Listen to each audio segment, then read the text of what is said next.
Good morning, Head2head. This is Chris. And this is Scott. How you guys doing? Hope everybody's doing well after the Thanksgiving holidays. What we're going to talk about today, we have a special guest, Dr. Coughlin. He's a veteran of the United States Marine Corps. But a lot's come up about resilience and, kind of what happens to a veteran as they find their jobs outside of the military, kind of how they bounce around typically and not able to, keep that retention because they don't feel valued or they're underutilized. They don't feel that camaraderie. So we wanted to bring on a guest that actually has some knowledge. He had some seniorship in the United States Marine Corps, so he could speak a little bit about that, but also how he transitioned over and made it work for him. Yeah, I think it's going to be a good conversation coming up here. Doing a little background on him. I know he's got a whole program in place to help veterans with transition and mindsets, getting back into the corporate lifestyle. So we'll see how it goes. He'll be jumping on here in a second. Yeah, we had some power outages right as we were getting him on, but we were able to get him on and get that conversation rolling. It came out really well, and he's very insightful. And he has some resources for our veterans, their families, civilians, even our current servicemen and women that are looking for some different resources to kind of build their resume and help out with their future endeavors. So, again, we welcome all feedback, and feel free to reach out to us either on our Instagram or LinkedIn and let us know if there's any thing that you want us to talk about, any topics, anything on your mind. If you're feeling happy and you just want to say, an attaboy to somebody, or if you're feeling pretty shitty and you just want to let it out, let's get on this and let's everybody have a safe tour. And if you're home, be safe and enjoy your family. Good. How's everything going? It's all going very well. How are you guys doing? That's good. You guys enjoying some good weather out there? Yeah, it's not too bad out here in Southern California. Yeah, we actually just lost power. That's why it took us a little while to connect with you here, because we actually lost power out here in the Pennsylvania area with the nice little rainstorm we have right now. Yeah. Well, I appreciate. What's that? I'm glad you were able to. Get through. Yeah, well, we appreciate you taking your time out to join us on Head2head. I know we discussed it before that. We basically what we do is we aim to give our resources to our veterans, family members of our current members of the armed forces, as well as those current members themselves. So we're looking for all kinds of resources to help keep their motivation up, whether they're stateside or overseas, as well as different kind of resources, whether it's transitioning out, veterans looking for new information, or just anybody in general, that have a need for some sort of resource that we can provide. That's who we're aiming for. Yeah, I've enjoyed listening to your podcast. Well, we appreciate that. We're trying to, we're always looking for our feedback from our listeners and our guests. So, at any point in time, our listeners or yourself have anything that you guys want to recommend to us, what we could be doing better, some things that we aren't doing, we're always looking forward to that. But with that said, my colleague here, this is Scott. Hey, Mr. Gene, how you doing, sir? Scott, how are you? I'm doing well. Thank you for joining us today. So tell us a little bit about yourself, if you don't mind, just so our listeners know. I know Chris and I were reading up on your LinkedIn profile a little bit. Very extensive, very impressive. We appreciate it. But give us a little backstory, and then we'll catch up to some of your successes here. Okay, great. So I am a retired Marine myself. I retired in 2007, just over 20 years. I started off as an enlisted infantryman. Spent some time in the LAR battalions for the listeners that are familiar with the LAV worked my way up through the enlisted ranks to gunnery sergeant, and then applied for the program. Excellent. Chief Warrant Officer is the smartest way to go. Yeah, so it's so that was that was a good opportunity. I applied for that and selected. So I got to wear a warrant officer bar on one side and the bursting bomb insignia of a Marine gunner on the other collar. I did that for about 6 years, Okay. and then retired. So during my time as a Marine gunner, I was with 3rd Battalion, 4th Marines. An infantry Excellent. battalion out of 29 Palms, California, and we deployed over to Kuwait, and were part of that initial, invasion into the march up to Baghdad. In fact, on my LinkedIn profile, there's a video of an ABC News interview that I did with Richard Engel and Peter Jennings. Shortly after we pulled down the Saddam statue there in Firdros Square. You probably remember that. Oh yeah, who forgets that? That was a fantastic job you guys did. Yeah, it's part of history. Yeah, that's American history now. Yeah, it was a historic moment. So it was funny. Richard Engel was there at the Palestine Hotel where all of the rest of the international press was holed up as we marched from Kuwait up to Baghdad, and he after we secured the area and secured the Palestine where the international journalists were at, he noticed that I was sort of in charge of some things and tried to strike up a conversation with me. I think he was just trying to figure out whether I spoke in complete sentences or not, so that he could put me on TV, and we talked a bit. And then he finally asked me, "And would you be interested in doing an interview with Peter Jennings? He's back in New York, but we have a satellite link up on the roof. We could go up there. We've got a cameraman, and we'll do a live shot back to the States, and you can talk about what's gone on, here in Baghdad today." I was a bit reluctant at first, but then he reminded me that my wife and daughter would be watching, most likely, and that when they saw me on TV, they'd know that I was safe. So I decided to do it, and I think that interview was watched by tens of millions of people. And you did that directly from the Green Zone? Yeah, it was actually from the Palestine Hotel.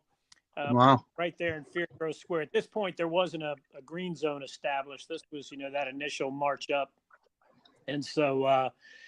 Yeah, that was interesting. Probably my claim to fame. That's on I've got that on video on my LinkedIn profile. Then after that, we went back. We went back a year later. 3rd Battalion, 4th Marines participated in the fight there in Fallujah, what we called Fallujah Part 1, the initial attack into Fallujah, and then I came back and finished the remainder of my career over in Okinawa. Okay. And then retired. So you heard what they did to these Marines now, right? They make them spend 3 years there unaccompanied. How about that? That's crazy. That's a long time. Yeah, that's a long time, right? That's almost one whole term before you get your stripe on your sleeve there. Yeah, that's a little bit long. So yeah, 3 years. 3 years, you get a good cookie, and you're all by yourself. So yeah. We appreciate that background. When you got out, what was your initial goal? Did you just kind of lay back a little bit, or did you go right into any business aspects? Yeah, when I got out, I wanted to go to school. I'd managed to complete a couple of college courses while I was on active duty, but you know how tough that is, especially of course. Deployable units. If you're an infantry guy and you're spending a lot of time out in the field training on deployments. So I managed to get a couple of college courses done, but nothing significant. So when I got out, one of my goals was to go to school. So I enrolled at American Military University, a great school for active duty and veterans. And I got a bachelor's degree in history there at American Military University, and then eventually got a master's degree in military studies. Also from AMU, and that helped me out in the work I was doing. I became a contractor, as so many retired folks do, supporting the military. And I was working the Joint National Training Capability contract out here in 29 Palms in California. And that's a contract where we would work with the different services to encourage them to train together. You know, we fight together in wartime, but the services don't do a super job at training together in peacetime. So we would encourage the Navy and the Army and the Air Force to participate in Marine Corps training exercises. Okay. So I did that for about 6 years and managed to get that bachelor's degree and master's degree accomplished. Then I went back to school again to get an MBA, Master's in Business Administration. I did that with National University, also a very good veteran-friendly school. Got an MBA, and then decided that I might want to get a doctorate. So I applied down at Pepperdine University in Malibu, and I didn't really expect to get accepted, but I did. And so I kept going to school for another 3 or 4 years after that. Eventually earned a Doctor of Education in Organizational Leadership from Pepperdine University. So as it turned out, from the time that I retired until the time that I became Dr. Gene Coughlin was 10 solid years of full-time school. So I blew through all of my post 9/11 GI Bill, which is a very generous benefit. That's great, isn't it? Isn't that so much better than the old GI Bill? Oh, it was wonderful. I mean, it paid for everything, and Yep. So many schools. And because you went to AMU, you still got to keep your book stipend. Yeah, exactly. Because they give you free books there, right? Yeah, they sure did. So I used all of that GI Bill money, and then to get the doctorate, I had to do a few student loans there at the end. But I think it was well worth it. So a lot of times we talk about growth and opportunities or resources that our veterans are just transitioning out. Unfortunately, I was one of those Marines that came out with my discharge paperwork. They gave me a moving company and they sent me on my way. And I had no idea the other things that were out there other than the Montgomery GI Bill. And still to this day, that's hazy to me. But my colleague, Scott, he kind of put me in the right direction about a year or so ago, and it took a year to get my medical records. But I guess the word that we really have come to know here at Head2head is persistence, and facing adversity, regardless if you're still currently with the military or you're transitioning out. And some of the things that I know we talk about frequently personally, and I'm sure others can relate to, is feeling of worth and value when you come out to the civilian world. Can you touch base on any of your experiences on that particular aspect of coming from the military, where you have a sense of purpose, the mission objective, completing the mission and on to the next, as opposed to civilian world where it's more mundane, kind of every day's the same, sitting behind a desk most times or whatnot, and just not feeling that sense of purpose? Any kind of thoughts on that? Yeah, sure can. In fact, what I studied at Pepperdine University when I was getting my doctorate, the research that I did, my doctoral research there, I studied resilience, specifically resilience in the military. And what I did is I took a look and interviewed a bunch of former battalion commanders in the Marine Corps that had led their units in combat in either Iraq or Afghanistan for the 10 plus years following 9/11. So during all the heavy fighting in both Afghanistan and Iraq, and I interviewed these battalion commanders, asking them specifically what strategies and practices they used to build resilience in their units before they deployed, and then during the deployment, so that they could prepare these guys to endure the rigors of combat and then come out the other side. And so as a result of that research, I ended up developing what's now called the resilience building leadership model. And from that, I developed a training program, the resilience building leader program. And what I found was that there are three three main components, three foundational practices that military leaders do to build resilience in their unit. And that's to develop cohesion in the unit, to create a positive command climate. And then the third one is to instill a sense of purpose in the unit. And all three of those things collectively there establish a culture of resilience in the unit that serves everybody in the unit well as they come up against adversity. And what I found is that both my experience and with talking with other military folks after they've left the service and they go to work in the civilian sector, they find that that those three components, the development of cohesion, the creation of a positive working climate, command climate, we call it in the military, and then the instilling a sense of purpose or having a sense of purpose for the work that you do is often missing as folks transition from active duty into the civilian sector. And those three elements are critical. And I think, studies show, the research shows that veterans will change jobs 3 or 4 times in the first 2 years after they separate from the military. And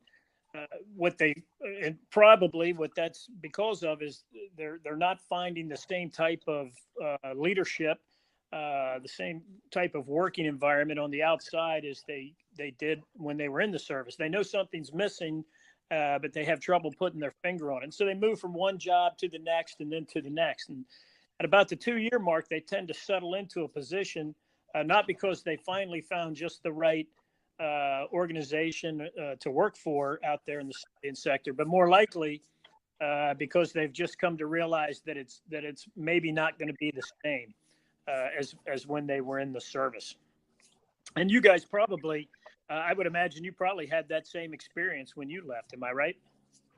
Well, so we come from 2 different walks of life on that aspect, and I'm glad you brought that up. I won't speak for Scott. I'll let him, say his piece. But for me, I got lucky in the fact that I was able to get into law enforcement pretty much within the year of separating from my service with the Marine Corps. So it kind of helped me slowly unwind and still have that. I mean, the bond from the police department, at least the one I was in, to the military is not necessarily day and night, but it is different. The bond is only so strong, where the Marine Corps, you go down to Cookie's Tavern in South Philly right now, and there's a camaraderie, there's a bond, but a slow progression of heightened alert and always out in the field and doing that. Now you're in the police department, you're down the range, things are still similar. So it helped me kind of mature my way back into the civilian world. Scott had a little bit different scenario. Yeah, mine was more like along lines you're speaking about, to the point where I was working with the VA on the work health initiative. That was something I went through with them that made me steadfast in my careers along the way. Yeah, so we found each other at a mutual. When I got out of law enforcement, just I wanted a little bit of different kind of work. I'd spent 10 years law enforcement, so we got into sales. It's kind of like the next best thing, I guess, or the easiest thing really to kind of get into. We connected at the one business, and we've known each other since, and that was about 5 years ago now. About that, yep. So we have a different background, but what we have learned just in our conversations and kind of what led us to talking and making a podcast for this exact purpose is just that the lack of purpose that we have found, obviously outside of law enforcement, that even comes remotely close to Corporate world. the military and corporate world is day and night when it comes to that. To the point we're discussing now with our, we both work together, a veterans mentoring program. We've been through a couple different companies like you're suggesting, and they have nothing like that. And then they're very, they don't understand that the background of that. Yeah, that's what I found. So this idea, this concept of resilience building leadership that I coined after doing my research at Pepperdine. It's what I found is that I've had several, quite a few now, transitioning service members go through the training program that I provide. And a lot of times when folks are leaving the service and they're going into the civilian community, civilian employers are thinking, well, this guy or gal came from the military. They're going to have great leadership skills. And they do, but oftentimes when a younger, recently separated service member is asked by an employer, ask that question, tell us about your leadership philosophy, for example. Sometimes former military folks have trouble describing that or getting their arms around that, because they know that there's a difference between leadership in the military and leadership in the civilian sector. But because they're new to the civilian sector, they're not quite sure what those differences are.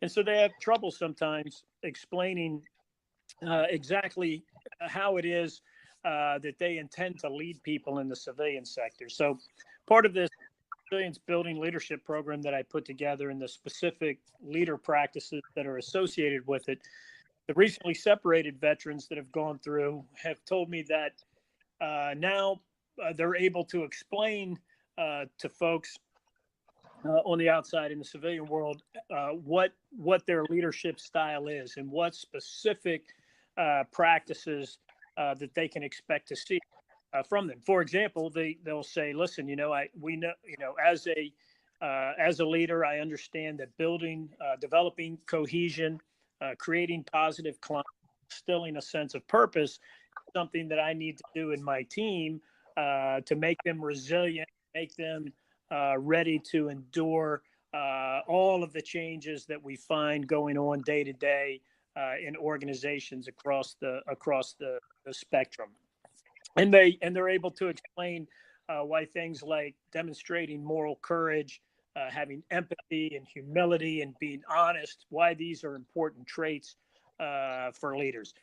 And then also what it does is it allows veterans to recognize in their civilian leadership that they're working for now, if their civilian leadership is falling a little bit short in some of these areas, they're able to put their thumb on exactly what it is that's missing, what's different between their military experience and perhaps their civilian experience, and just being able to put your thumb on that and understand what the difference is, being able to recognize that helps you cope with that adjustment. That sounds fantastic, Gunnar. If you don't mind me asking, any veterans or military members, how would they find that? How do they go about potentially working through your program? Well, it's online. I have a website. It's at resiliencebuildingleader.com. So okay, www.resiliencebuildingleader.com, and you can go there and read about it. And those that are interested could register for the course. And for those folks out there that are working hard to assist veterans with transition, what I'm doing is enrolling one or two veterans from each program that reaches out to me. 1 or 2 veterans per month I'm enrolling in this course for free. So there's no tuition payment. That's just my way of giving back and helping out those programs that are assisting people with the transition. That's phenomenal. And, to what we discussed it here last week when you reached out that, we would be good candidates to actually take that course ourselves. We've been doing some research on that ourselves. And I think it would kind of align with our thought process with the mentorship that we're trying to do with our current employer. Because, again, a lot of times, employers, whether they're big corporate America type companies or mom and pops, unless they're directly affected by a military person or they happen to be military themselves, it's a huge disconnect. It's a huge disconnect. For example, not to throw any, under the bus, so to speak, but let's just call it the unemployment ratio for veterans is atrocious. I mean, it's ridiculous as far as companies that are hiring veterans is terrible. I believe Illinois Yep, 6.7, and just under DC. Illinois is 6.7, which is just under District of Columbia, which I believe is 7.3 or 7.6. So, it's higher than the national average right now. Yeah, because a lot of times what we found too is, and maybe you can even talk on this for a little bit, but to your point, military veterans, they jump around job to job until they finally get to a position where they just have to keep a job and for their livelihood. But what happens is they're undervalued, they're underutilized within a company. That's what we're finding out. They might get hired, but again, they have so much more to offer, but because of that disconnect, the employer and there's not that communication line there with the skills that service member could bring to the table. Yeah, it's one of the biggest things I found is that this idea of having a sense of purpose for the work that you do. When we were in the military, a lot of folks think that the sense of purpose that we had. For example, we'll take the wars in Iraq and Afghanistan. Initially, in the early parts of those wars, having a sense of the sense of purpose that we had when we crossed the border from Kuwait and marched up to Baghdad was the idea that the nation had sanctioned our mission. We were going to depose a dictator and free a people and protect the country and so forth. And those are all lofty goals and serve to give you a very good purpose for the work that you're doing. But of course, as the wars dragged on in both Iraq and Afghanistan, once we were into years, 5 and 6 and up to 10 years in those wars, those initial reasons, that initial purpose for being there starts to fade. And what we know in the military is that folks in uniform, certainly they fight and they serve for their country, but more importantly, they fight and they serve for the brothers and sisters to their left and right. So we fight really for each other. And in doing so, the purpose becomes having a sense of meaning, a sense of responsibility for the person to your left and right. Not so much for bringing the democracy to a foreign land, but to keep your brothers and sisters on your left and right safe while you're doing that. So it's that sense of meaning that really gives you purpose, a sense of responsibility, being in charge of things and being in charge of people. That's what gives us purpose in the military. And I think some folks, when they transition to the civilian sector, they find out that their purpose, their meaning, the responsibility that they're given just isn't the same as what they had when they were in the service. I mean, it's an awesome amount of responsibility to hold to be responsible for another person's safety, perhaps another person's life. That's an incredible amount of responsibility. And that responsibility gives meaning to the work that you do. It gives purpose to the work you do. When those folks that transition to law enforcement or to the fire service, first responders, they find some of that responsibility in those types of jobs. But for many that transition into the civilian sector, they just don't find a sense of purpose because they're not given the same types of responsibilities, and the work doesn't hold the same meaning for them. 100% agreed on that. And Gunnar, if you don't mind, as we move along here, I just want to get that website from you one more time for our listeners to make sure they have that and that they can actually reach out here and start your program if desired. Sure. It's resiliencebuildingleader.com. Excellent. Definitely appreciate that. Any final thoughts on our military guys and girls that are in there now, how they are well-being is going over there for them? I know they're still in Afghanistan and other parts of the world right now, Syria, and they're doing their jobs. But any thoughts on how the military is different in the 18 years you've been out, or 15 years you've been out now, right? Yeah, it's I retired in 2007, so it's about 11 Okay. 11 years now.